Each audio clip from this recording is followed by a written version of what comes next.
자, 12월 1일부터 이어지는 12월의 첫 번째 증시 바로 살펴보겠습니다. 주요 일정부터 챙겨보죠. 네, 12월 1일은 이제 연준이 양적 긴축을 종료하는 날짜고요. 11월 그 ISM 제조업 PMI 지수가 나오고 그날 파월 연준 의장의 연설이 있다고 합니다. 12월 2일은 이제 미국의 졸트 구인 이직 지수가 좀 나오게 되고 12월 3일은 한국의 3분기 GDP 성장률이 나오고요.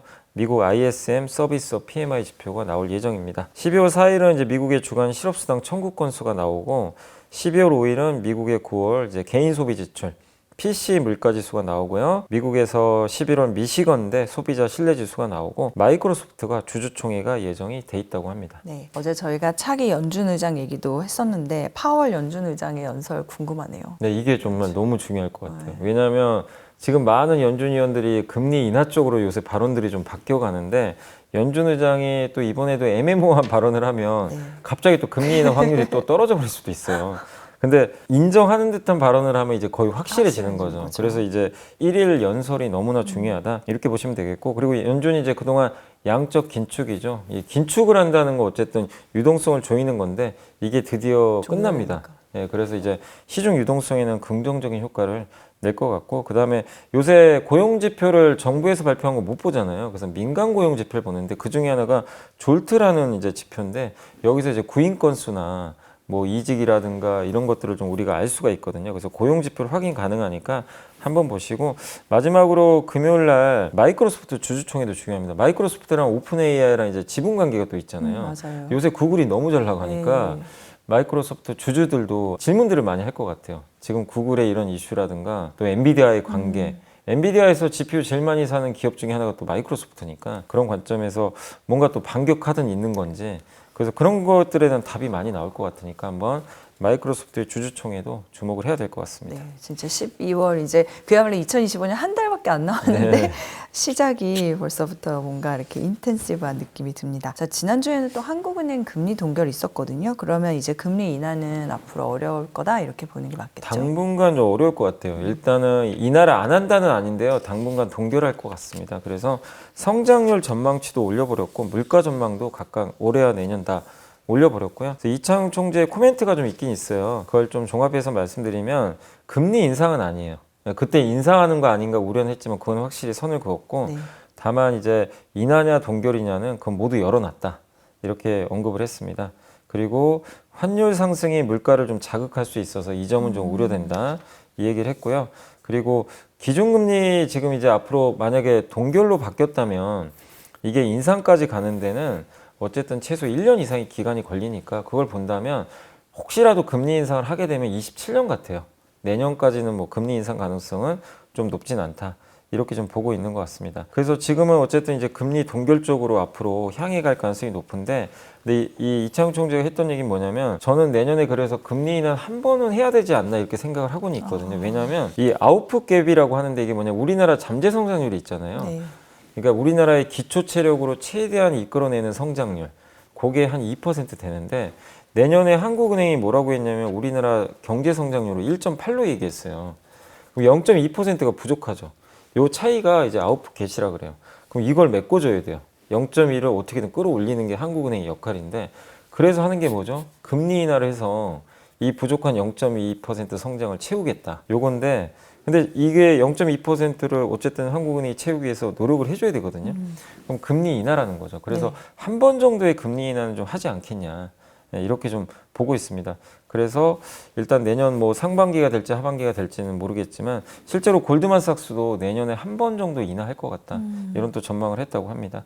그래서 일단 당분간은 한 몇 달 정도의 금리 동결은 좀 이어지겠지만 혹시라도 내년에 뭐 내수 경기나 이런 것들이 또 살아나지 못하는 모습들이 나온다면 금리 인하 가능성은 있어 보이고, 또 특히 내년에 미국이 금리를 예상보다 많이 내릴 수도 있어요.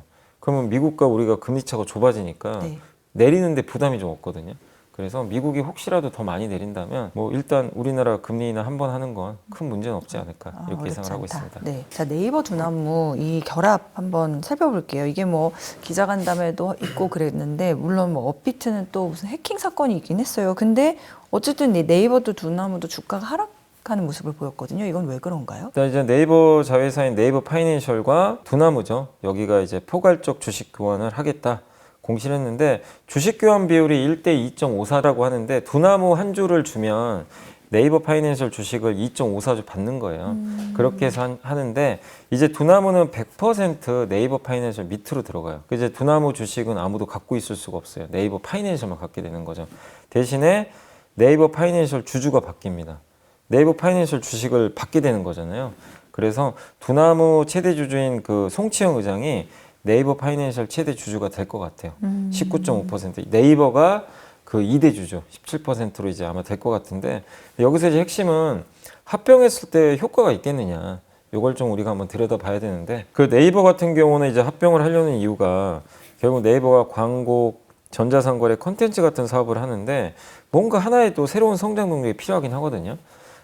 또 해외로 나가는 부분도 필요한데 옛날에 이제 포시마크라든가 미국이나 스페인의 그 유명한 중고거래 회사들을 인수한 적은 있어요. 네이버가. 예. 근데 그거 했는데 뭔가 아직은 효과가 없는 것 같아요. 그래서 두나무를 안게 되면 업비트를 가져가잖아요. 업비트는 세계 3위인가 4위 정도 4위인가 되는 그렇죠. 가상화폐 거래소입니다. 네.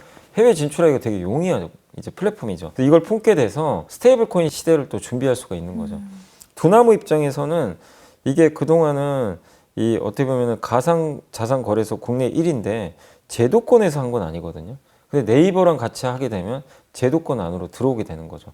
그리고 네이버가 하는 이런 다양한 전자상거래, 광고 여기랑 다 결합을 해서 이 코인 시장이 더 커질 수가 있거든요. 그러니까 서로 결합을 하면 되게 긍정적인 포인트들이 시너지. 예, 많이 나온다는 거죠. 그리고 한 가지 더 이제 저는 기대하는 게 이제 그거죠. 스테이블 코인 시장도 열릴 텐데 한 가지 기대하는 건 그거거든요. 코인 시장이 활성화가 만약에 되면, 그러니까 저희가 지금 머니올라를 매주 하지만 머니올라 영상도 많잖아요. 이거를 하나의 어떤 영상을 이제 조각내는 거예요. 영상 하나를 조각내서 그거를 거래소에서 사고 팔 수가 있어요. 그러니까 이 영상 자체가 하나의 자산이 돼요. 이걸 이제 토큰화 한다고 하는데 디지털 자산이 되는 거예요. 그러니까 옛날에는 이런 콘텐츠를 자산화해가지고 파는 게 아니라 그냥 뭐 내가 소유권을 갖고 있어도 거래를 하는 건 아니잖아요. 그냥 보고 뭐 광고 수익 얻고 이 정도인데 그렇죠. 이거를 그냥 하나의 자산으로 만들어서 주식처럼 사고 파는 거예요. 그냥 이 자산을. 그래서 이 가치가 올라가면 뭐 이걸 투자한 사람은 돈 벌 수도 있는 거고 그 거래를 이제 코인으로 한다는 거죠. 어떻게 보면 코인으로 하면 좋은 점이 수수료가 없어요. 이 시대가 이제 열리는 것 같아요. 이거를 지금 좀 빠른데 네이버가 두나무가 같이 결합을 해서 준비하겠다는 거예요. 이 시장이 열린다고 보고 네. 이런 제도 개선도 할 거거든요. 정부가. 그러면 진짜 새로운 시장이 하나 열려버려요. 거기에 가장 먼저 앞서 나가겠다. 이걸 보여준 겁니다. 다만 주가가 왜 빠졌냐. 이거 했는데도 주가 빠져버리는 네, 게 맞아요. 앞으로 5년 동안 10조를 투자해야 된대요. 그럼 연간 2조잖아요. 그러니까 주주들은 이게 이제 좀 짜증 나는 거죠. 이렇게 많이 투자한다고? 예. 근데 저는 그렇게 봐요. 거기에 이제 불만일 수도 있죠, 당연히. 이렇게 되면 수익성 안 좋아지겠네. 근데 기업이라는 건 성장해야 되거든요. 투자를 또 안 할 수는 없어요. 이 시장이 열린다고 확신을 한다면 네이버의 그림을 믿고 같이 가시는 거고 그걸 못 믿으신다. 돈이 너무 많이 나. 그러면 이별하는 수밖에 없어요, 사실은. 이제는. 네. 그래서 이별하는 사람이 많다 보니까 주가 빠져버리더라고요. 근데 저는 장기적으로 이 네이버와 두나무의 뒤에서 아까 제가 말씀드린 이런 효과들을 생각하는 저는 이 그림으로 시장이 앞으로 바뀔 거라 보거든요. 그렇게 디지털 자산도 활성화 될 것 같고 그런다면 그걸 보시는 분이라면 오히려 이걸 뭐 두려워할 게 아니라 그걸 준비하고 있는 이 기업들과 같이 하는 것도 저는 하나의 방법이다. 우리가 얘기하는 그 퍼스트 무버 어드밴티지라고 하잖아요. 네. 어쨌든 먼저 치고 나가면 네. 또 메타도 그래서 요새 주가 빠지잖아요. 막 왜 이렇게 투자 많이 하냐 막 이래가지고 하는데. 불안하니까. 네. 근데 결국 기업은 그냥 여기서 안주할 거냐 한 단계 도약할 건 고민인데 네이버 이해진 의장이 이런 자리에 안 나오는 사람이에요. 완전 은둔자인데 기자 간담회 자기가 열어서 해버렸잖아요. 송치영 회장도 은둔의 예, 맞아요. 경영자라면서요. 둘 다. 이 두 사람이 우리나라 최대 기업에 지금 어떻게 보면 하나는 업비트, 하나는 우리나라 이제 플랫폼 갖고 있는 이 두 사람이 만나서 기자간담회까지 했다는 건 이제 한 단계 도약하겠다는 신호를 준 거예요. 네, 거기에 대한 선택은 이제 주주분들이 일단 하셔야 될 것 같습니다. 네, 고민이 많으실 것 네. 같습니다. 주주분들이. 그렇지만 염이사님은 이거를 기업의 성장을 위한 일종의 투자? 네, 투자인데 조금 빠르죠, 지금 아직은. 아직 가상자산에 대해서도 거부하신 분도 계실 거고, 스테이블 코인 아직 합자도 안 됐고, 그리고 아까 토큰 자산 이런 것도 아직은 좀 시간이 걸리지만 이미 정부 방안은 다 규제 완화 쪽으로 이미 갔어요. 갔기 때문에 이건 열립니다. 네. 그 열릴 때 준비한 기업과 아닌 기업은 나중에 엄청난 격차가 저는 벌어질 수 없다. 있다 이렇게 보고 있습니다. 네. 네이버와 두나무의 결합도 좀 우리나라를 위해서도 그렇고 글로벌을 위해서 네. 좀 잘 됐으면 좋겠습니다. 근데 이제 네이버하고 두나무는 내년 6월이에요 이게 이 결합되는 게. 좀 시간은 좀 남아 있으니까 좀 그러니까 시장도 그거죠. 좀 너무 먼가? 당장은 또 돈 나갈 것 같고. 그래서 좀 약간 주가가 흔들렸던 것 같아요. 아직 예. 시간이 있으니까. 예. 네, 잘 이해했어요. 자세한 설명 감사드려요. 자, 그리고 롯데케미칼 얘기도 좀 해볼게요. 롯데케미칼은 HD 현대케미칼과 합병 결정? 이거는 어떤 배경이고 또 이로 인해서 무슨 국내 석유화학 기업들은 약간 가뭄의 단비를 만난 느낌이. 근데 이게 이제 롯데케미칼이 대상 공장이라고 있어요. 이게 연간 1,000억 까먹는 공장이에요. 지금 업황이 안 좋으니까 이 대상 공장을 물적 분할해요. 공장 네. 하나를. 그래서 HD 현대케미칼하고 합병하기로 결정을 했다고 합니다. 근데 이거는 호재인 게 일단 이걸 쪼개 가지고 이제 기존의 다른 회사랑 합병을 하게 되면 이 설비가 통합될 수 있잖아요. 그럼 공급이 줄어들 가능성이 높아요. 그리고 롯데케미칼 입장에서는 1,000억짜리 적자 회사, 적자 공장이 일단 떨어져 나가니까 이 부분에서 수익성이 당연히 손익이 개선되는 효과가 생기거든요. 그리고 전반적으로 석유화학에도 공급이 좀 줄어드는 효과가 생기니까 석유화학은 지금 수요가 좋은 건 아니거든요. 근데 공급이 너무 많아요. 근데 공급을 줄이는 것만으로도 효과를 좀 볼 수 있다. 그리고 요즘에 중국, 유럽도 구조조정 같이 합니다. 그래서 국내도 이제 구조조정 신호탄을 쐈다. 이렇게 보시면 좋을 것 같아요. 그래서 지금 롯데케미칼이 PBR이 0.27배밖에 안 돼요. 너무나 좀 이제 할인받고 있는데 이 부분이 이제 주가에 반영되면서 주가에 긍정적으로 영향을 좀 끼칠 것 같고 그래서 애널리스트 분들의 공통된 의견은 이제 최악 구간 지난 거 아니냐. 그래서 주가도 단기적으로 더 오를 수 있다는 평가들을 하고 있으니까 이번에 어쨌든 롯데케미칼 대상공장 분할 후 합병은 일단 시장에서는 긍정적으로 받아들이는 좋은 어떤 신호탄이다라고 생각하시면 좋겠습니다. 네. 삼성바이오로직스 얘기도 해보죠. 재상장 드디어 네. 길었잖아요, 사실 네. 이 시기. 근데 이제 상장을 했는데 첫날은 삼성 예상은 했어요. 바이오로직스는 급등할 거고 이게 에피스홀딩스죠. 지주사는 아마 빠질 거다. 근데 아니나 다를까 그대로 움직였고 근데 첫날 합산 시총은요 분할 전 거래 정지보다 올라갔어요. 둘을 합치니까 그 전보다 올라가서 실제 첫날은 주가 올랐다고 보시면 돼요. 네.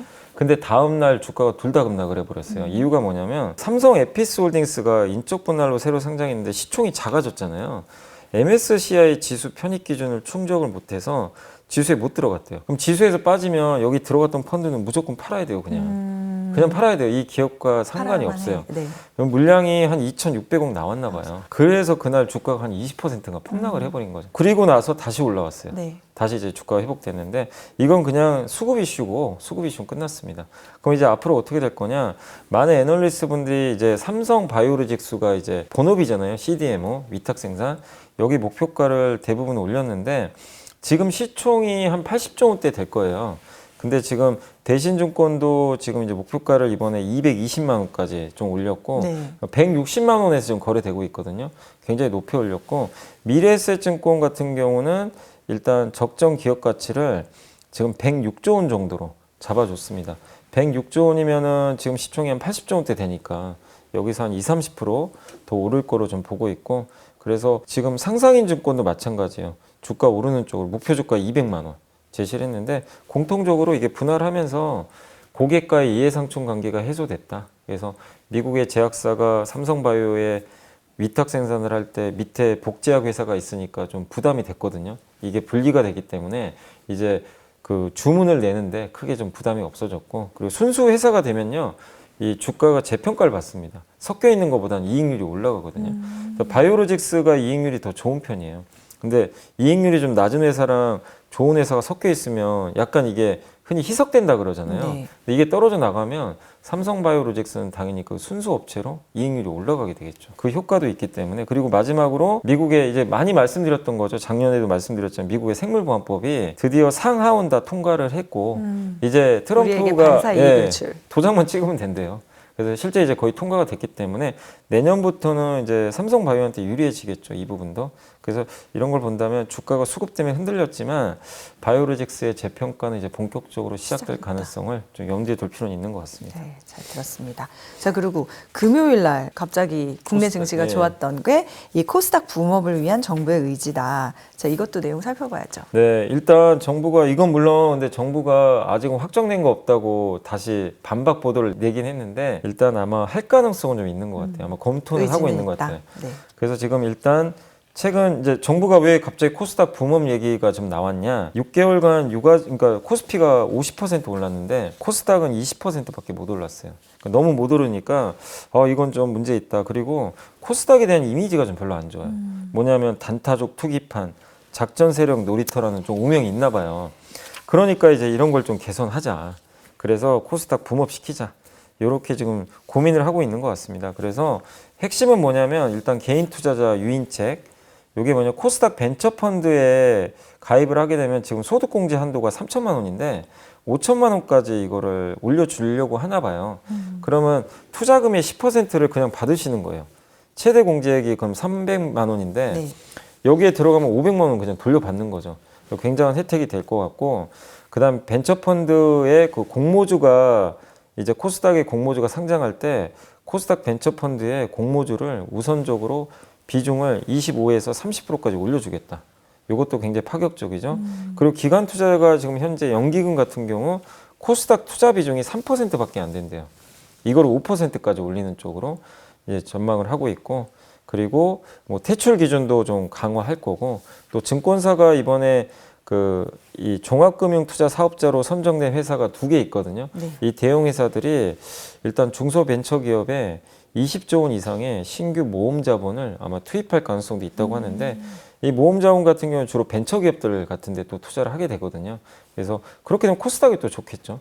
그래서 이런 걸 종합을 해보면 정부가 아마 이런 것들을 바탕으로 해서 코스닥을 계속 좀 유인하면서 붐업을 시키려는 의지가 나오지 않겠냐. 근데 다만 정부가 아직은 확정되지 않았다고 좀 이게 너무 앞서갔다 이렇게 좀 반박했지만 아마 발표 이런 식으로 할 가능성이 높은 거는 같아요. 그래서 코스닥이 정말 오랜만에 이제 봄바람이 불고 있는데 아마 연초까지는 이어지지 않겠냐 이렇게 좀 생각을 하고 있습니다. 코스닥의 봄바람이요? 지금 네. 겨울인데. 너무 찬바람이 많이 불었어요. 코스닥은. 예, 코스피가 여름 가고 있는데 네. 겨울이었거든요. 실제. 아, 이제는 좀 봄바람 불 것 이제는 같습니다. 봄바람. 네, 반가운 소식입니다. 자, 근데 어쨌든 현실은 찬바람이 네. 부니까 부쩍 추워졌잖아요. 그러니까 찬바람이 불면 또 고배당주를 투자하라라는 격언이 있잖아요. 배당주 투자 유효할까요? 배당주 투자 저는 유효하다고 보고요. 뭐 계절성도 있지만 배당소득 분리가 될 가능성이 높잖아요. 세율이 대주주는 아마 30%, 소액주주는 25%로 낮아질 가능성이 높아진 것 같습니다. 지금 종합과세 2천만 원 이상 이자나 배당소득 받으면 49.5% 최대 세율로 종합과세 들어가잖아요. 근데 이거를 이제 세율을 25%로 반토막 내주니까 네. 굉장히 좋을 수밖에 없죠. 특히 예금만 하시는 분들 입장에선 예금으로만 한국에서 연간 2천만 원 이상 이자 수입 올리는 분들은 종합과세죠. 이분들이 한 30만 명인데 금액이 한 300조 원 가까이 되나 봐요. 엄청나죠. 근데 이분들은 배당주를 투자하면 세금이 반이 줄어들 수가 있어요. 그럼 고민을 하겠죠. 일부 자금이 예금에서 유입돼요. 예, 유입되니까. 그래서 배당주는 구조적으로 좀 좋아질 부분도 있으니까 관심을 좀 기울여 보시고, 업종으로는 증권, 은행, 자동차, 통신, 광고 기획사, 여기가 이제 주로 고배당을 많이 주는 업종이고, 그다음에 배당 수익률 기준으로 고배당주 몇 개만 좀 한번 꼽아 봤거든요. 네. 그래서 말씀드리면 기업은행이 5.2% 예상입니다. 배당 예상. 수익률 1년 배당 수익률이고요. 대신증권 우선주가 5.8%, K카가 7.7%, 현대차 EUB가 6.2%, 디지털 대성이 7.1%, 이노션이 6.9%, 강원랜드가 6.9%, 이 정도 나오니까 이런 이제 고배당주들도 한번 검색해서 한번 연구해 보시면 좋을 것 같습니다. 네, 예상은 어떻게 나오는 거예요? 예상은 이제 올해 실적이 좀 어느 정도 나오고 있잖아요. 올해 실적을 일단 봐요. 그래서 작년에 배당 준 거 있죠. 배당금 있어요. 그래서 작년과, 그러니까 올해 실적이 많이 줄면 배당을 줄여버릴 수도 있잖아요. 그쵸. 근데 작년과 실적이 좀 비슷하면 배당도 비슷하게 나올 거거든요. 그럼 작년 배당금으로 올해 주가 있죠. 주가가 지금 10,000원이에요. 작년에 1,000원 줬어요. 나눠보세요. 그럼 10%예요, 그게. 그럼 이 배당 수익률이 10입니다. 그런 식으로 계산을 해요. 예상을 해서. 그러면 지금 내가 이거를 들어간다, 이 주식을. 그러면은 이제 그만큼의 배당을 받을 수 있죠. 그러니까 예상이니까 기업에 따라 틀릴 수도 있어요. 기업이 갑자기 배당을 더 줄 수도 있어요. 더 줄 수도 있고 덜 줄 수도 있어요. 그래서 그거는 우리가 좀 불확실하지만 네. 어쨌든 이익에 큰 변화가 없다면, 이 기업들은 이익이 막 변동이 엄청 큰 기업들은 아니거든요. 그렇다면 작년과 비슷하게 주지 않겠냐.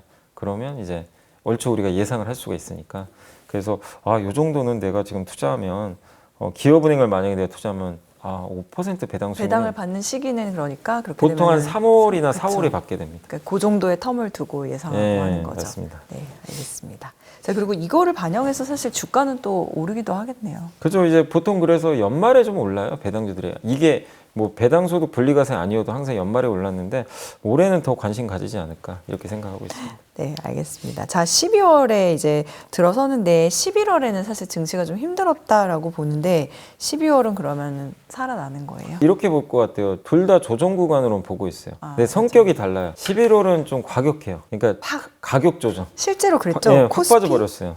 마이너스 8%. 네, 맞습니다. 그러니까 뭐 힘들었죠. 뭐 하루 폭락, 하루 급등 막 이러니까 너무 힘들었는데 12월은 그거보다는 이제 기간 조정이라고 그러죠. 왔다 갔다 하면서 네. 바닥을 다져가는 이렇게 보고 있어요. 이런 구간에서는 코스피보단 코스닥이 좀 좋아요, 사실. 개별주 장세거든요. 그래서 대형주 좀 쉬면서 코스닥이 좀 더 개별주 유리한 그런 장세를 12월에 한번 염두에 두시면 되겠고 특히 우리나라 숨차게 달려왔잖아요. 그래서 이 정도 휴식은 필요하고요.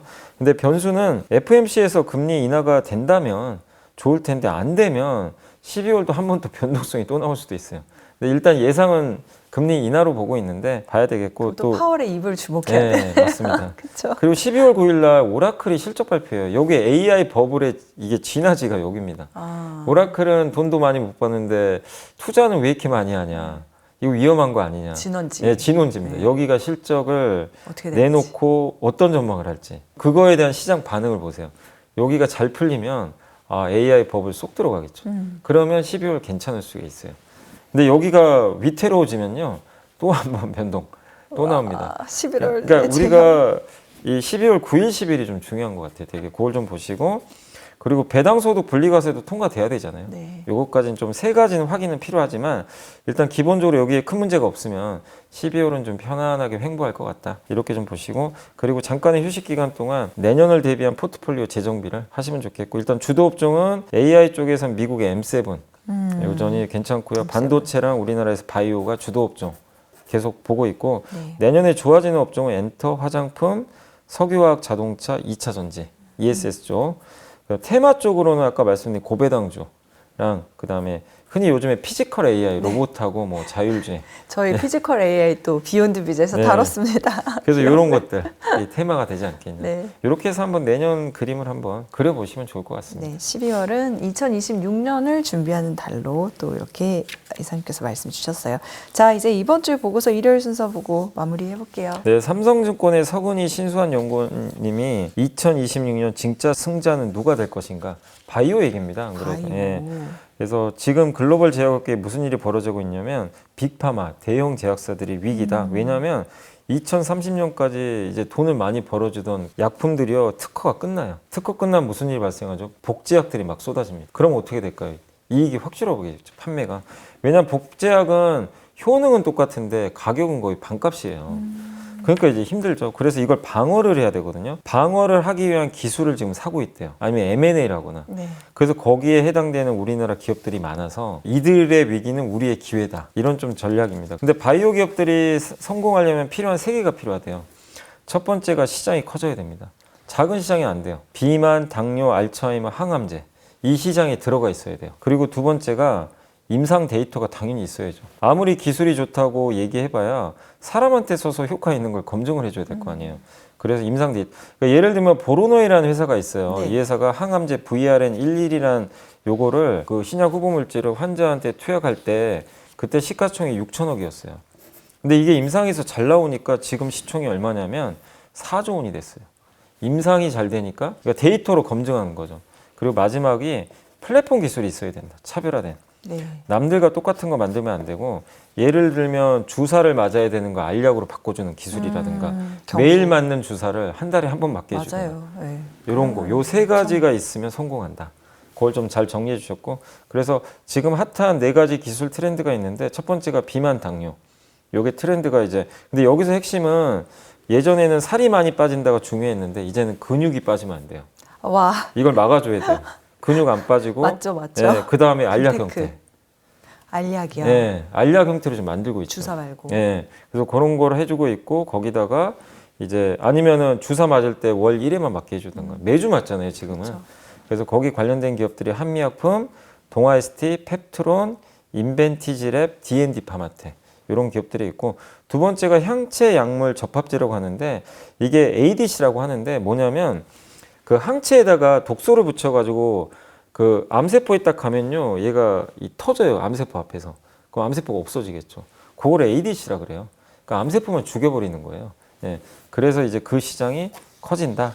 그래서 거의 관련된 기업이 리가켄바이오, 인투셀, 에임드바이오, 삼성바이오로직스. 최근에 상장은 네, 맞습니다. 네. 그 세 번째가 CNS인데 이게 뭐냐면 중추신경계. 여기서 핵심은 알츠하이머나 파킨슨이 이제 뇌질환 치료제인데 약이 못 들어가요. 여기 뇌혈관이 너무 두꺼워서 예전에 뭐 ABL 바이오 설명해드린 것처럼 혈내 장벽 BBB라 그러죠. 요걸 뚫고 들어가는 기술이 이제 보통 BBB 셔틀이라고 하는데 요 기술 갖고 있는 회사가 바로 이번에 일라이릴리에 수출한 ABL 바이오. 그리고 이 기업이 이제 요걸 가지고 뭐 사노피라든가 영국이나 일라이릴리한테 기술을 많이 판매를 했기 때문에 이 시장도 커진다. 마지막에 RNA 치료제, 유전자를 직접 타겟하는 치료제인데 이게 기존 약으로도 못 잡던 질병까지 잡을 수도 있다. 이런 좀 이제 얘기도 있어서 시장이 점점 커지고, 여기의 핵심은 어쨌든 RNA가 체내에서 분해되면 안 되거든요.